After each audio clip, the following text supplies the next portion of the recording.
함께하는 분들과 이렇게 사랑을 나누고 복을 빌고 그러한 나눔이 그리스도 안에서만 누릴 수 있는 특권인 것 같습니다. 그 특권을 우리 만날 때마다, 보실 때마다 누리시는 우리 모두가 되면 좋겠습니다. 제가 오늘 이미지를 하나 준비했는데 오늘 공교롭게 이제 영상이 안 돼서 나누지를 못하는데요. 어떤 이미지를 준비했냐면 이제 문 앞에 여기 나오네요. 제가 이런 이미지를 준비했습니다. 앞에 옆에 보시고 하면 좋겠습니다. 네. 우리에게 너무나도 익숙한 이미지인데요. 어디서나 쉽게 볼 수 있는 이미지입니다. 문자비에서 특히 이제 우리가 찾아볼 수 있는 이미지인데요. 어떤 글자가 보이십니까? 미시오라는 글자가 보이시나요? 미시오. 제가 왜 이 이미지를 준비했냐면 이제 이미지를 내려주셔도 되겠습니다. 이 미시오를 조금 세게 발음하면 미시오 이렇게 발음이 됩니다. 이 미시오라는 이 발음이 우리 이 단어 이렇게 발음하면 어떤 말이 되냐면 이제 라틴어가 돼요. 라틴어가. 미시오는 한글인데요. 미시오는 뭐라고요? 라틴어입니다. 라틴어. 이 라틴어인데 어떤 의미냐면 선교라는 단어예요. 다시 한번 해보겠습니다. 미시오.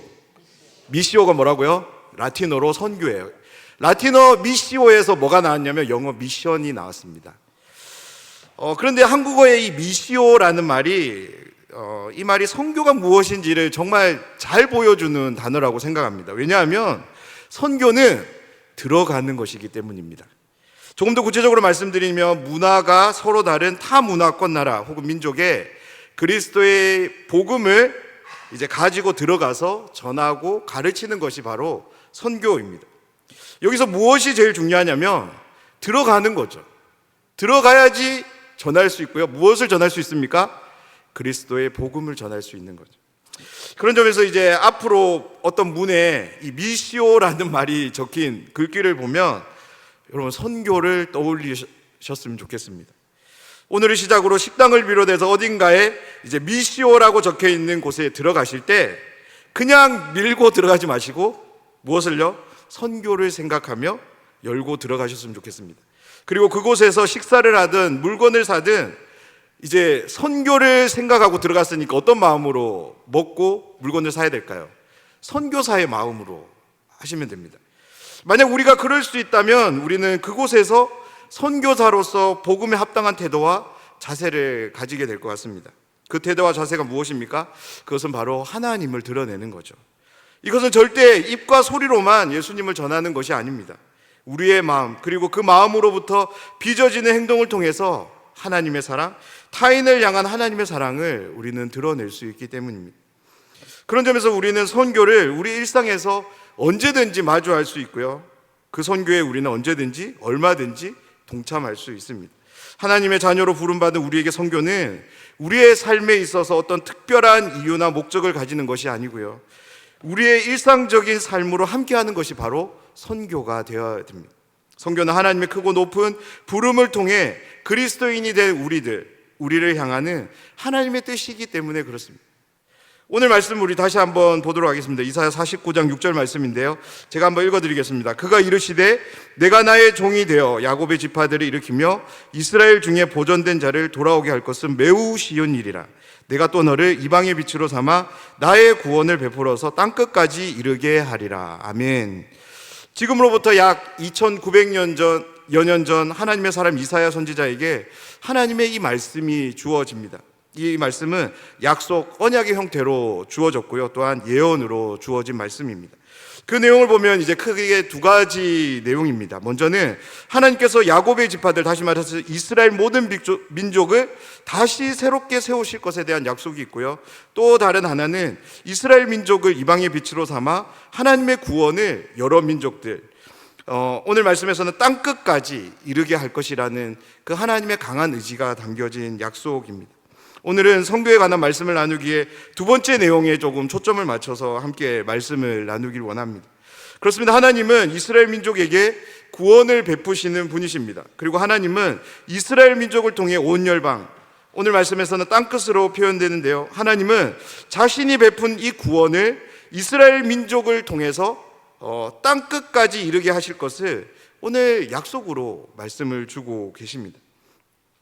그렇다면 선교는 하나님께서 이 선지자 이사야를 통해 약속을 주시면서 시작된 것일까요? 사랑하는 여러분, 여러분은 선교가 언제부터 시작되었다라고 생각하십니까? 만약 선교를 단순하게 영혼을 구원하는 하나님의 구원 역사라는 관점으로 생각한다면 이 선교의 시작은 창세기 3장에서 시작됩니다. 하나님의 말씀에 불순종한 아담을 하나님께서 찾아가시는 것, 이것이 선교의 시작이 될 것입니다.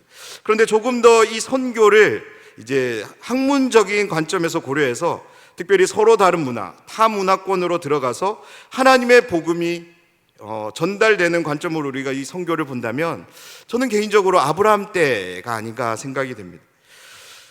아브라함의 계보만을 두고 보면 이 말이 조금 이상하게 들리실 수 있습니다. 왜냐하면 아브라함은 노아의 자손 중 셈의 후손입니다. 그렇습니다. 아브라함은 하나님의 언약을 신실하게 이행해 가는 언약 백성 중에 한 명입니다. 그래서 아브라함을 타 문화권으로 생각하기가 쉽지 않습니다. 그런데 아브라함이 하나님의 백성으로 부름받기 이전의 모습을 우리가 한번 생각해 본다면 아브라함을 통해 선교가 처음 시작되었다는 이 말에 동의하실 수 있을 것 같습니다. 여호수아 말씀인데요. 여호수아가 세겜의 모든 지파들을 모은 후 하나님을 향한 온전한 신앙을 권면하는 장면이 여호수아 24장에 나오는데요. 거기에 보면 여호수아가 이스라엘 모든 지파들에게 이런 말씀을 합니다. 여호수아 24장 2절 말씀입니다. 여호수아가 모든 백성에게 이르되 이스라엘의 하나님 여호와께서 이같이 말씀하시기를 옛적에 너희의 조상들 곧 아브라함의 아버지 나홀의 아버지 데라가 강 저쪽에 거주하여 다른 신들을 섬겼으나. 여호수아의 말을 보면 데라, 즉 아브라함의 아버지죠. 이 데라가 강 저쪽, 여기서 말하는 강 저쪽은 이제 티그리스 강, 유프라테스 강이 흐르는 그곳을 말하는데요. 우르라고 하는 지역입니다. 창세기 11장에 보면 갈대아인의 우르로 소개되는 지역인데요. 우르는 수메르 문명 때 지어진 중심 도시가 바로 우르였습니다. 오늘날 우리말로 표현하자면 수도와 같은 도시였습니다.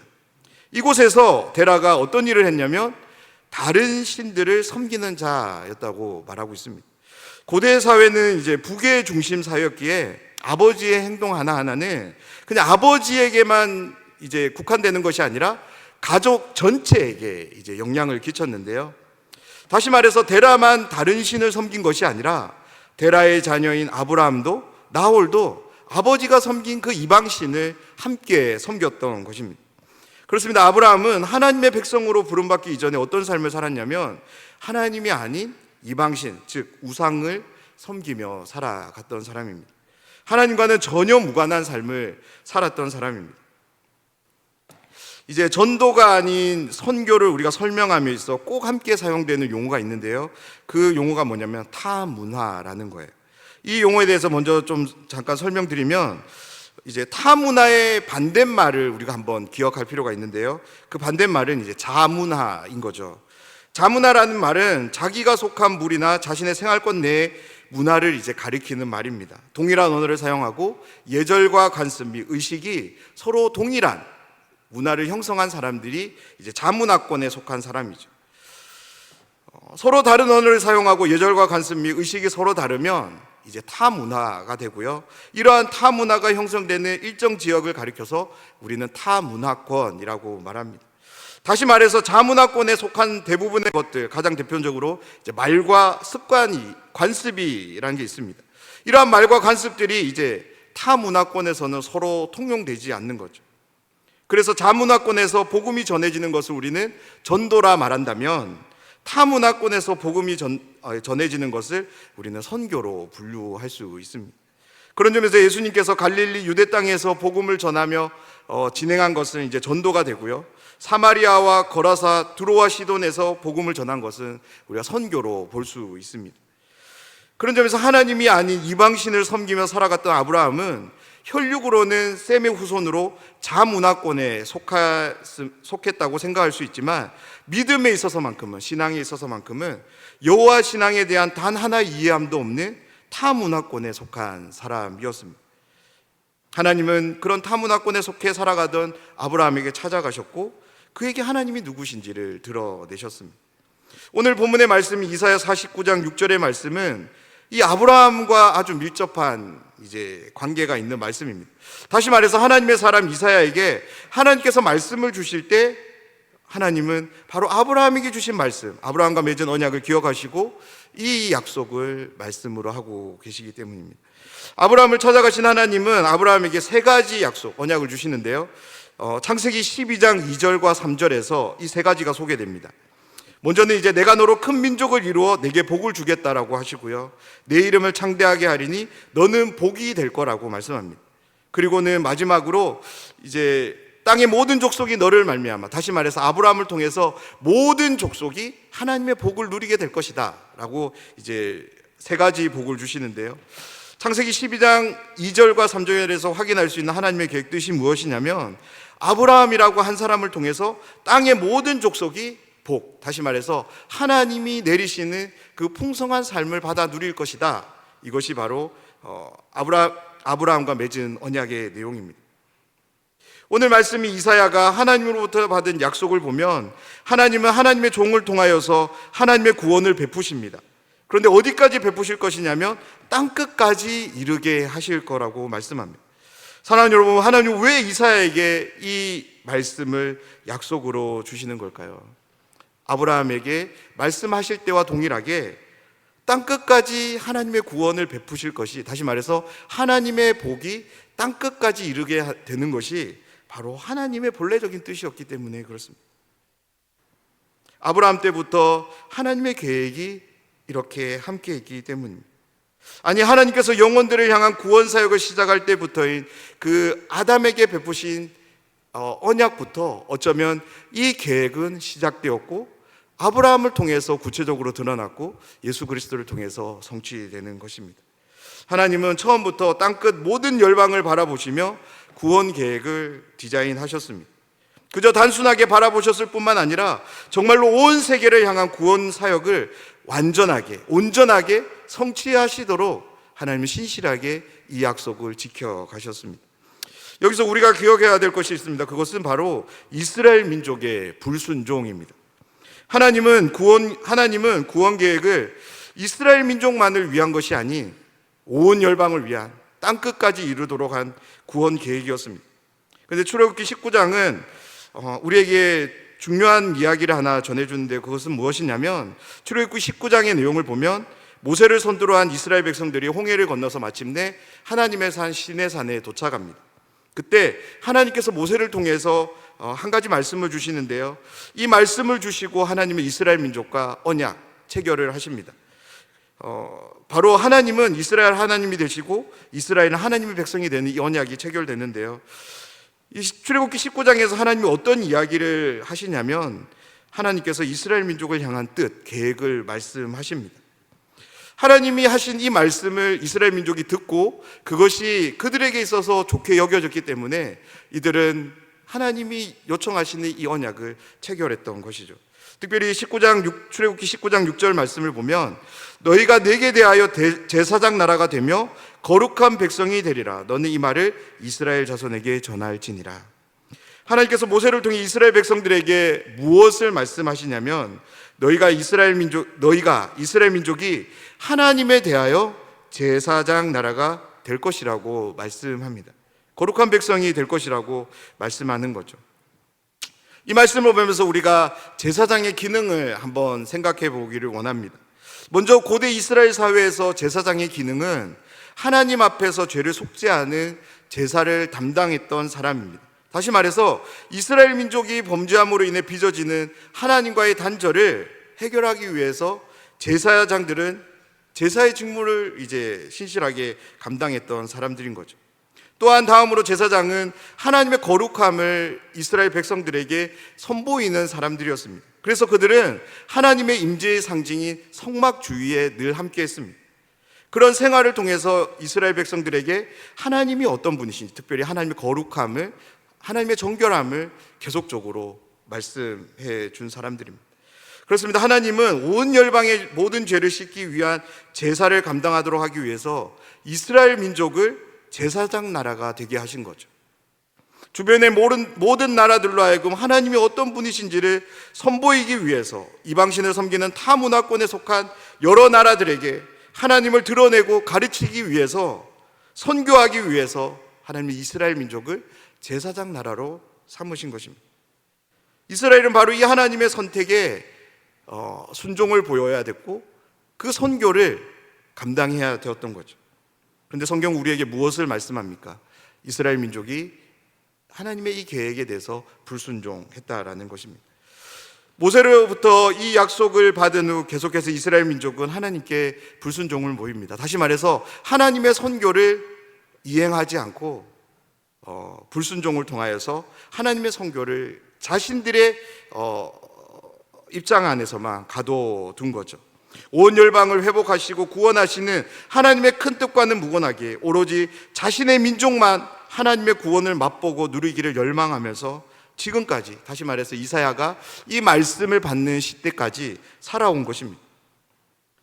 그런 이스라엘의 불순종에도 불구하고 하나님은 신실함을 보이시는데요, 바로 아브라함과 맺은 언약의 신실함을 보이시는 거죠. 다시 한번 오늘 본문의 말씀을 제가 읽어드리도록 하겠습니다. 그가 이르시되 내가 나의 종이 되어 야곱의 지파들을 일으키며 이스라엘 중에 보존된 자를 돌아오게 할 것은 매우 쉬운 일이라. 내가 또 너를 이방의 빛으로 삼아 나의 구원을 베풀어서 땅끝까지 이르게 하리라. 아멘. 사랑하는 여러분, 오늘 이 말씀을 보면서 하나님의 신실함, 무엇에 대한 신실함이냐면 언약에 대한 신실함, 하나님이 약속으로 주신 말씀에 대한 신실함을 온전히 믿고 신뢰하는 우리 모두가 되면 좋겠습니다. 아브라함이 하나님으로부터 말씀을 받은 후로부터 이사야 선지자가 이 말씀을 받기까지 몇 년이 흐르냐면 약 1000년이라는 세월이 흐릅니다. 무수히 많은 조상들이 흘러갔고 수많은 변화들이 이스라엘 민족 가운데 흘러갔습니다. 그런데요, 무엇만큼은, 하나님의 말씀만큼은 변화가 아닌 더 온전하고 완전한 형태로 이사야를 통해 주어지는 것을 우리가 보게 됩니다. 하나님의 이 신실함이 오늘을 살아가는 우리와도 함께함을 믿습니다. 이 신실함을 날마다 누리며 살아가기를 원하십니까? 그렇다면 하나님의 말씀이 기록된 성경을 펼쳐 읽으시기를 바랍니다. 우리가 하나님의 말씀으로 나아가 읽기만 하면 하나님의 말씀은 수천 년이라는 세월을 뚫고 신실함으로 우리와 함께할 줄 믿습니다. 그렇습니다. 이 놀라운 기적과도 같은 삶은 바로 하나님의 말씀을 읽어가는 하나님의 백성들이 누리게 되는 삶임을 여러분 꼭 기억하시기를 부탁드립니다. 날마다 말씀을 읽으며 하나님의 신실함이 제공하는 이 놀라운 삶이 다름 아닌 나의 삶이 되기를 주님의 이름으로 축복합니다. 오늘 말씀을 조금 더 구체적으로 살펴보면 하나님께서 종을 통해 하실 일은 크게 두 가지입니다. 먼저는 종을 이방의 빛으로 삼으신다고 하나님은 말씀합니다. 하나님은 하나님이 택한 종을 이방의 빛으로 삼으실 것이라고 말씀합니다. 여기서 빛은 하나님의 빛을 가리키며 조금 더 구체적으로 말씀드리면 하나님이 하나님 되도록 그분의 영광을 드러내는 것을 의미합니다. 그렇습니다. 하나님은 하나님께서 택한 종을 통해서 자신의 영광을 드러낼 수 있도록 그 종에게 빛을 허락하신다고 말씀합니다. 그렇다면 하나님은 왜 종을 빛으로 삼으실까요? 말씀의 이해를 돕기 위해서 먼저 빛과 어둠에 대해 잠시 설명을 드리도록 하겠습니다. 우리가 이제 과학에서 빛은 존재하는 것으로 이야기합니다. 그런데요, 어둠은 존재하는 것으로 얘기하지 않습니다. 어떤 창조의 관점으로 좀 말씀을 드리면 빛은 하나님의 창조의 산물인데 반해서 어둠은 창조의 산물이 아니라는 거죠. 이게 무슨 말이냐면 어둠이라고 하는 것은 스스로 존재하는 것이 아니기 때문입니다. 어둠이 어떻게 생기냐면 빛이 없을 때 어둠이 생겨납니다. 그렇습니다. 어둠은 어둠 스스로 존재하는 것이 아니라 빛의 유무에 따라 있기도 하고 없어지기도 하기 때문에 어둠에 대해서 이렇게 말합니다. 아무리 캄캄한 어둠도 빛이 있게 되면 한순간에 밝아지는 거죠.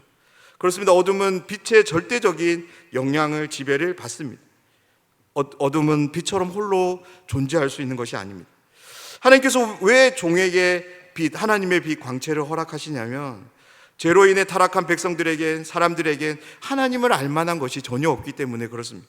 다시 말해서 죄로 타락한 모든 인생들은 하나님에 관해서는 어둠, 깜깜함입니다.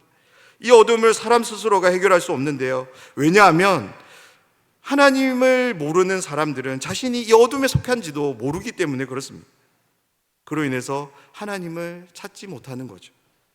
어둠에 속한 사람들에게 하나님은 어떻게 전달될 수 있냐면 빛을 통해서, 진리의 빛을 통해서 전달됩니다. 그런데 중요한 것이 있는데요, 이 빛은 반드시 누군가에 의해서 전달된다라는 거죠. 오늘 말씀을 보면 하나님은 자신이 택한 종을 빛으로 삼으시고 이 종을 통하여 이방에 이 빛을 전하실 것이라고 말씀합니다. 말씀의 두 번째 부분은 하나님의 이 종을 통해 비춰지는 빛, 즉 이것을 하나님이 베푸시는 구원으로 우리가 보면 좋겠는데요, 이 구원을 땅끝까지 이르도록 하실 것이라고 말씀합니다. 그렇습니다. 하나님은 이방의 빛이 되게 하신 이 종을 통해 하나님의 구원을 땅끝까지, 온 세계 열방까지 이르도록 하실 것이다 라고 말씀합니다. 우리가 한글 성경에 보면 또 너를 이방의 빛으로 삼아 나의 구원을 베풀어서 땅끝까지 이르게 하리라 이렇게 번역하는데요, 대부분의 영어 성경도 이렇게 번역합니다. 그런데요, 우리가 특별히 이사야서 42장부터 52장까지 이제 한 세트로 읽어갈 때 이제 여호와의 종으로 소개되는 이 내용을 우리가 잘 확인하기 위해서 우리가 이 부분을 조금 더 생각해 보면 여기에 조금 아쉬운 부분이 있습니다. 왜냐하면 이사야서 전체가 그냥 단순하게 하나님의 구원이 땅끝까지 전달되는 수단으로 여호와의 종을 사용하시는 것이 아니기 때문에 그렇습니다. 어떤 말이냐면 하나님은 하나님의 종으로 삼은 이 종을 통해서 하나님의 구원을 베푸시는데 그 구원의 주체로서, 핵심으로서 그 구원이 되게 하신다라는 것이 핵심 내용이기 때문입니다. 우리가 예수님을 조금 적용해서 생각해 보면 좋을 것 같습니다. 왜냐하면 여기 이 말씀뿐만 아니라 이사야서 전체에서 여호와의 종으로 소개되는 분의 최종적인 성취 상태가 예수 그리스도이기 때문에 그렇습니다. 하나님의 종으로 오시는 예수님은 단지 세상에 주어지는 하나님의 구원의 수단이 아니십니다. 구원의 본질이시고 자체가 되시는 분이신 거죠. 그래서 이 종을 우리가 다시 한번 예수님의 입장에서 말씀드리면, 예수님은 하나님의 구원을 땅끝까지 가져다 주는 분이 되실 뿐만 아니라 예수님 자신이 하나님의 구원이 되신다는 거예요. 그렇습니다. 예수님은 구원의 본질이며 예수님이 구원 자체가 되신다. 이것이 오늘 이사야 49장 6절 마지막 부분이 우리에게 전해주는 메시지입니다. 하나님이 아브라함을 통해 시작한 선교, 그 선교를 온전히 이루시기 위해 이스라엘 민족을 백성으로 삼으시고요, 최종적으로는 예수님을 통해 이 모든 일들을 성취하십니다. 그들을 통해 선교, 하나님이 누구시고 하나님이 어떤 분이신가를 주변 여러 나라에 선전하십니다. 하나님의 이 큰 부름에 대해 순종을 보임으로 하나님의 뜻인 선교를 이스라엘 민족이 온전히 이루었으면 좋았을 텐데 이스라엘 민족은 여기에서 불순종하고 실패하게 되는 거죠. 하나님의 뜻인 선교를 감당하지 못하게 됩니다. 그러면 하나님의 선교가 막혀져야 되는 것이 당연한 이치일 것입니다. 그런데 성경을 통해 우리가 확인되는 것은 정말로 놀라운데요, 왜냐하면 이스라엘 민족이 불순종을 보이지만 하나님의 선교를 이루어드리지 못하지만 하나님의 선교는 멈추지 않기 때문입니다. 하나님은 그럼에도 불구하고 선교를 포기하지 않으시고 계속적으로 신실하게 이행해 가시기 때문입니다. 하나님의 사람 이사야 선지자를 통해 다시금 이방을 향한, 열방을 향한 하나님의 선교에 대한 입장 포부가 밝혀집니다. 내가 택하여 세운 종을 통해 반드시 이 일을 이루실 것이라고 하나님은 말씀합니다. 오늘 이 말씀을 통해 우리가 선교에 대해 두 가지 마음을 조금 가졌으면 좋겠습니다. 먼저 우리는 하나님의 빛을 드러내는 삶을 살아야 합니다. 하나님의 빛을 드러내는 삶은 하나님이 어떤 분이신가를 드러내는 삶인 거죠. 우리를 통해서, 나를 통해서 하나님이 어떤 분이신가가 드러나야 된다는 거예요. 누구를 향해서 드러내야 될까요? 아직 하나님을 알지 못하는 그런 사람들에게, 영적으로 어둠 가운데 살아가는 그 사람들에게 우리는 우리의 삶을 통해서 하나님을 드러내야 합니다. 그러다면 우리는 어떻게 하나님을 드러내는 삶을 살 수 있을까요? 우리는 얼마 전까지만 해도 한국 기독교의 고지론이라고 불리는 이제 번영 신학이 이제 크게 추앙받던 때가 있었습니다. 이 고지론이 무슨 의미냐면 하나님의 자녀라면 세상적으로 성공해야 된다라는 거예요. 높은 자리에 올라야 된다라는 이론입니다. 왜 고지에 높은 자리에 올라야 되고 성공해야 되냐면 빛을 더 많이, 더 넓게 퍼뜨리기 위해서라는 거죠. 높으면 높을수록 영향력을 행사하기 좋기에 사회적으로 높은 위치에 오르는 것, 성공하는 것을 지지하는 그런 말이었습니다. 물론 그럴 수 있습니다. 높은 자리와 큰 권력을 가지면 더 많은 영향력을 끼칠 수 있는 것은 사실입니다. 하나님께서 지혜를 주시고 마음을 주신, 즉 부르심이 있는 사람이라면 그렇게 해야 합니다. 그런데요, 모든 신자들이 그럴 수 없습니다. 아니, 그럴 필요가 없습니다. 왜냐하면 다 높은 곳에 오른다면 낮은 곳이 없기 때문에 그곳은 더 이상 높은 곳이 되지 않을 것이기 때문입니다. 그렇다면 우리는 어떻게 하나님을 드러내는 삶을 살아야 될까요? 바로 하나님의 말씀에 온전한 순종을 통해 우리는 하나님을 드러낼 수 있는데요, 우리가 성경을 펴고 하나님의 기록된 말씀을 한번 읽어보면 하나님을 드러낼 수 있는 여러 다양한 삶에 대한 말씀을 예수님께서 혹은 사도와 제자들이 들려주는 것을 우리는 들을 수 있습니다. 그런데 그 말씀들을 우리가 자세히 살펴보면 두 가지 삶의 원리가 있는데요, 그것은 섬김과 희생의 원리입니다.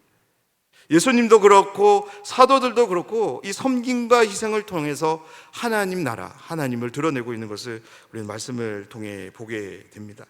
우리는 지난 단기선교 특별 새벽기도회를 통해 기독교 불모지였던 이 조선 땅 한국에 복음의 씨앗을 뿌린 여러 선교사님들에 대한 이야기를 함께 나눴습니다.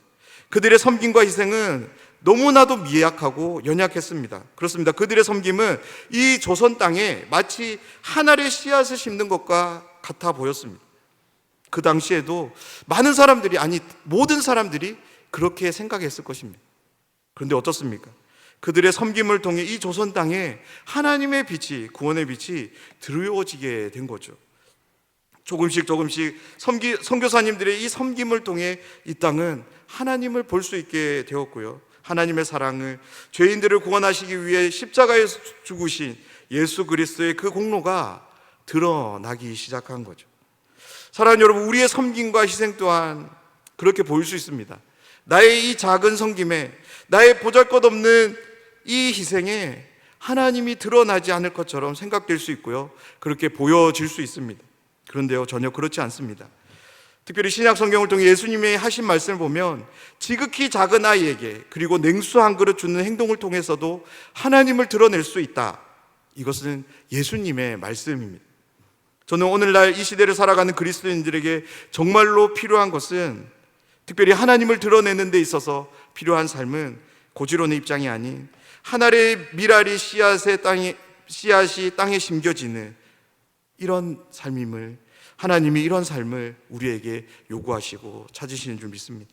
오늘을 시작으로 우리의 삶이 이 섬김과 희생을 결단하며 실천하는 우리 모두가 되기를 간절히 소원합니다.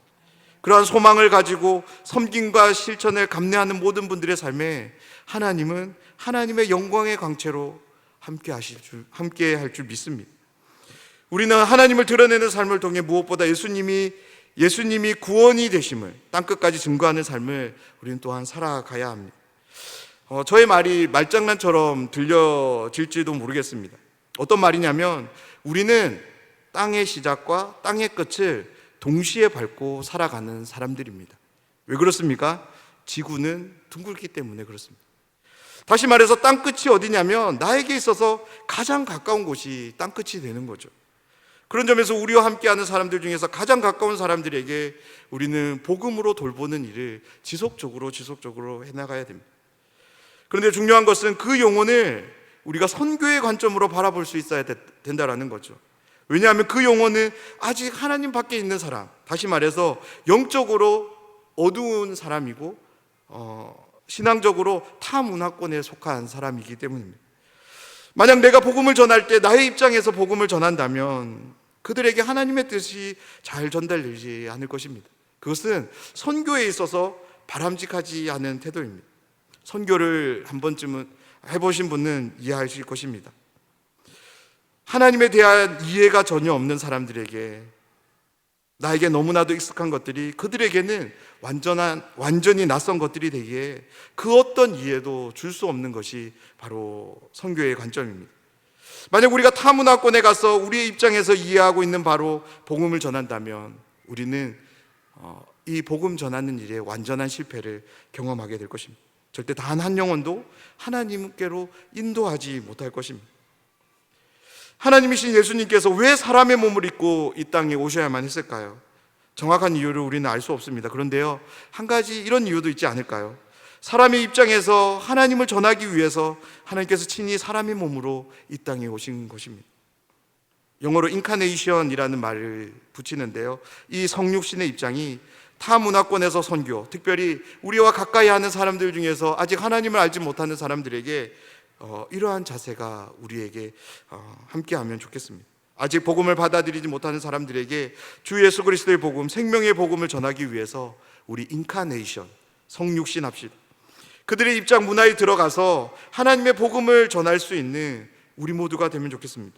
그런데 중요한 것이 있는데요, 그 복음을 전하고 나서는 다시 하나님의 자녀에 속한 인카네이션이 있어야 되는 거죠. 사랑하는 여러분, 하나님의 빛을 드러내는 삶, 예수님이 구원이 되심을 땅끝까지 전하는 삶은 우리의 선택이 아닙니다. 왜냐하면 이것이 하나님의 뜻이기 때문입니다. 내가 그리스도인이라면, 내가 예수님을 믿는 신자라면 반드시 해야 되는 사명, 이것이 우리의 사명임을 믿습니다. 왜냐하면 우리는 예수님을 따라가는 사람이고요, 궁극적으로 예수님을 닮아가야 하는 사람이기 때문입니다. 오늘 말씀을 통해 선교는 하나님의 뜻이며 하나님의 종에게 약속으로 주시는 사명인 것을 우리가 보게 됩니다. 하나님은 지금도 자신의 뜻이 선교가 신실하게 이루어지기를 원하십니다. 누구를 통해 이루어가기를 원하시냐면 이스라엘 민족을 통해서 이루어가기를 원하십니다. 다름 아닌 그리스도 안에서 영적 이스라엘이 된 저와 여러분, 우리들을 통해서 이 선교를 이루어가기를 원하신다는 거죠. 사랑하는 여러분, 하나님의 선교를 날마다 믿음으로 바라볼 수 있으면 좋겠습니다.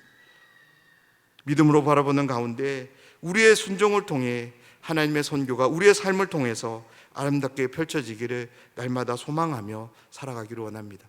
그러한 믿음과 소망을 통해서 하나님의 선교를 온전히 이루어드리는 우리의 삶이 되길 주님의 이름으로 축원합니다.